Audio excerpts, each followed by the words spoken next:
3, 2, 1.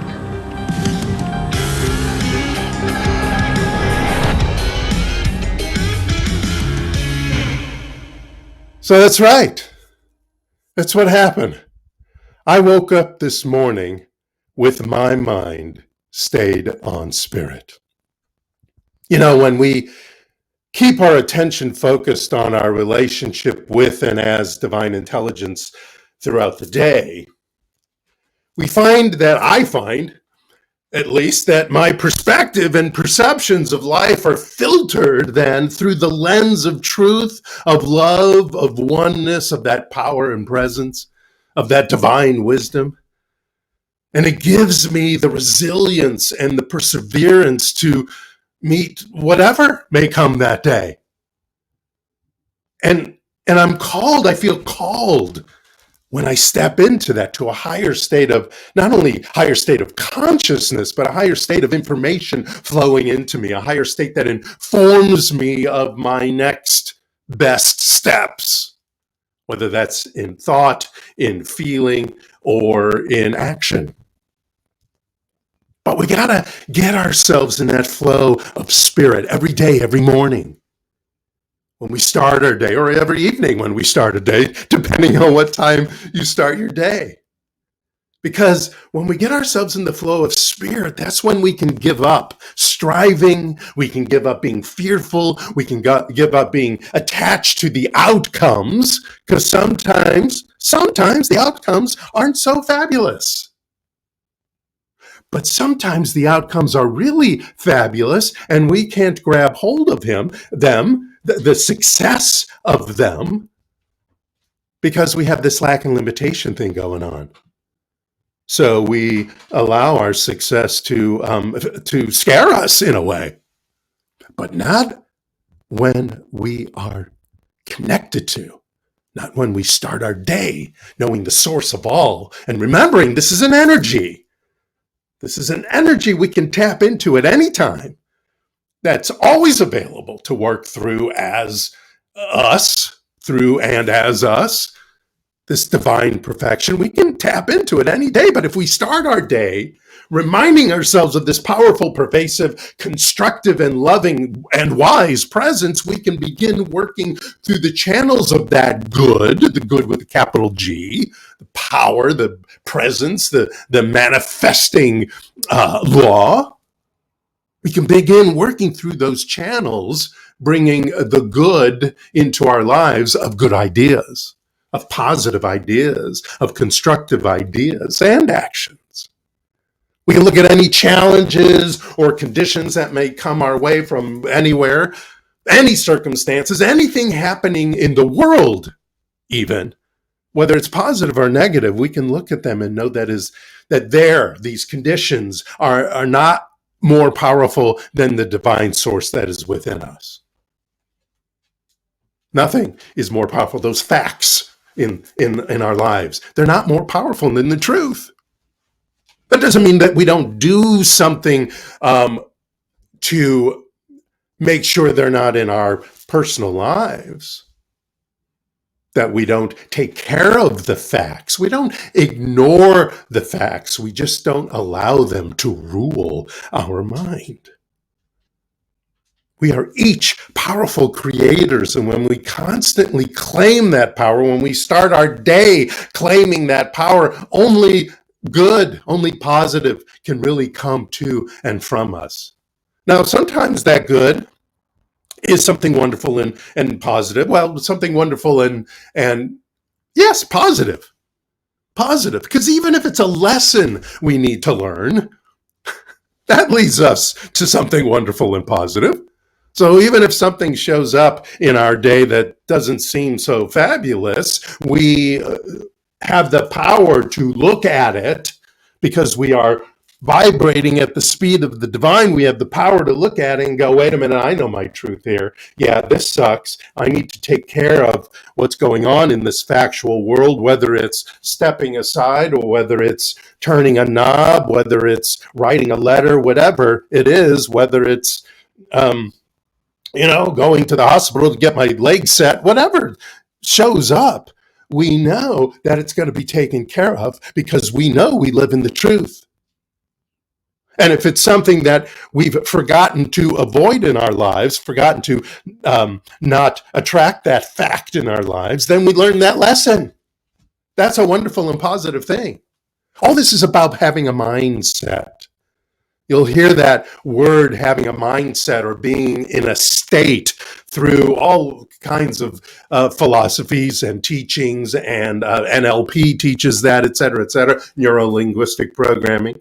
It's a mindset we're getting into. It's not a religious thing, though it could be a religious thing if you want it to be. It's not even necessarily a spiritual thing in your life. If you're not a spiritual person, although if you're here, you probably are, though it really is a spiritual thing, but you don't have to call it that. Who cares what you call it? It's a mindset that you want to be in, of being the person who achieves not just by doing the doings, not just by doing things, not just by taking actions to achieve your goal, but about being the goal, being the goal. It's about authenticity and power, the authentic power that you have because you're vibrating at the speed of the divine. Using your talents, using your skills, using your knowledge. In other words, we are first to be the one. And then when we have become the one, when we be the one, then we can do what it takes to reach the goal, the day. You got to be before you do in order to have what you want. So the first question that we should ask ourselves each day, and some people have different lists. Some people have that. These are the 5 questions you should ask yourself every morning. And those are great and those are fine. But the first question should always be, what do I need to be in order to accomplish the goal I have for today? What do I need to embody? Yes, what do I need to embody? This establishes your state of being. This establishes yourself, centers yourself in the idea of who and what you are.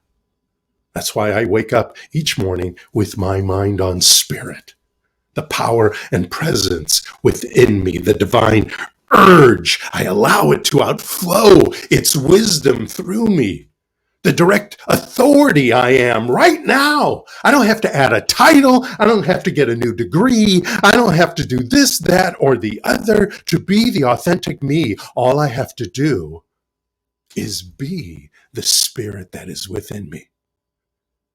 To share my talent, time, and treasure powerfully, boldly, meaningfully, and full-heartedly, whether it's for the rest of the day, of work, or it's a day of play or day of rest. It doesn't matter what the day is going to bring according to your goal.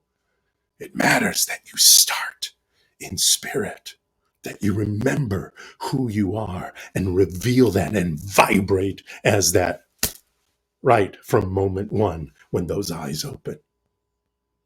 In the book, This Thing Called Life, Ernest Holmes says, we are the water of infinite life as the fish is in the ocean. The spirit of life is all around us. It flows through us. It permeates everything. So we start our day knowing I am being the channel and expression of the best me, here to deliver my gifts, my talents, my skills with confidence and inner authority, withholding nothing. Boom. Now, I want to answer the question, what do I need to do in order to accomplish this goal I have today? Now, it may not be a question I answer right after directly. I may go do my stuff, to wash my face and put my ablutions on and comb my this and that, get dressed, have breakfast or coffee or whatever.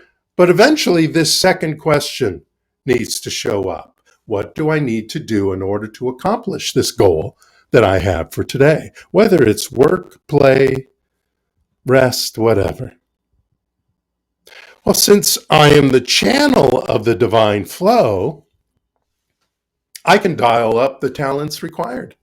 I can dial up the allies that might be required. I can make sure I and or my team takes the path of least resistance mentally and physically to get to that goal. I can figure out the strategies. I can strategically choose the best course, whether it's getting further education, getting coaching, joining some accountability group, stepping back and regrouping.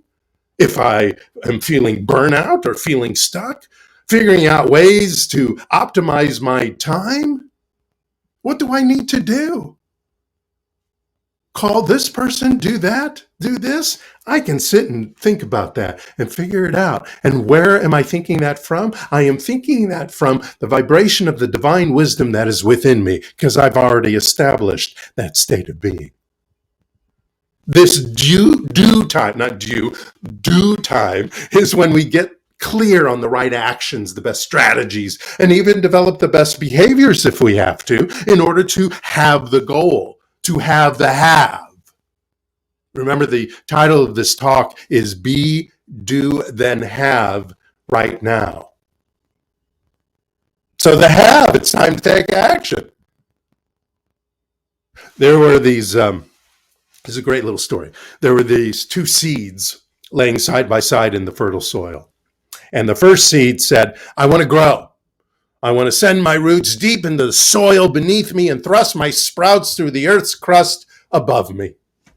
I want to unfurl my tender buds like banners to announce the arrival of spring. I want to feel the warmth of the sun on my face and the blessing of its morning dew on my petals.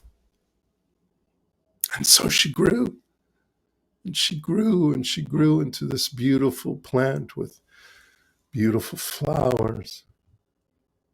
Now, on the other hand, the second seed over here said,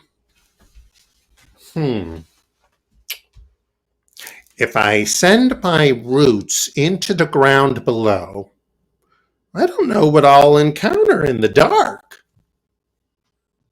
If I push my way through the hard soil above me, I may damage my delicate sprouts. What if I let my buds open and a snail tries to eat them? And if I were to open my blossoms, a small child may pull me up from the ground. No. It is much better for me to wait until it's safe. And so she waited. And she waited. And she waited. Then one day, a yard hen, scratching around in the early spring ground for food, saw the waiting seed and promptly ate it. So what's the moral of this story? Well, those who dream big and think from the truth of knowing who they are will grow and prosper. Those who think negatively, those who are in fear and lack and limitation, who don't begin their day knowing who and what they are, at least for that day and maybe for that life, because that could become a habit of waking up into that, in that negative state of mind. They will risk getting swallowed up by life. They will risk not being bold and brave, not being the badass that they are. What would the best of you do? There's a question for you every morning. What would the best of you do? Now, that could be the ideas and actions of a mentor that you might take, but it'll be your version of it. There's nothing wrong with having mentors, whether you know them, whether they are personal coaches or not. But the idea is doing your version of it. But either way, from the book Change Your Thinking, listen to this. There is a center in you that already knows. Develop the consciousness that flows from this center, for it is the secret place of the Most High within you. So finally, with our minds on spirit, embodying the personal power of that within you, and as you in the process, the process thought through, whatever those strategies are that they're set up, there's clarity in those actions to take. It's time to have. It's time to have. It's time to have at it. It's time to lean into the flow, express your gifts, trust the process, listen to the voice of the vision that you have created. Answer the next calls if any shows up in your gut. If that intuition starts speaking through your gut, if the brain in your heart starts speaking, listen to that voice. Take those calls. But most importantly, enjoy the journey as well as the result. Trust yourself in the process and trust the divine in you for the guidance. Ralph Waldo Emerson wrote in his essay, Heroism, self-trust is the essence of heroism. So I'm asking you, not only this week, but this entire month, well, for the rest of your life, but especially this entire month, I've been asking you to be heroic by embodying the power that is in you. What is the divine urge seeking to express through you today, tomorrow, the next day, the next tomorrow, the next decade? It is to be, do, then have that expression happen for you right now. That is what the divine is speaking right now through you as you express the greatest you, because the greatest you is the you that is divine. Do it right now. Join me in being the greatest you. I know you can. You got this, my friends. You got this. Be, do, then have. Right now. Thank you so much. Namaste.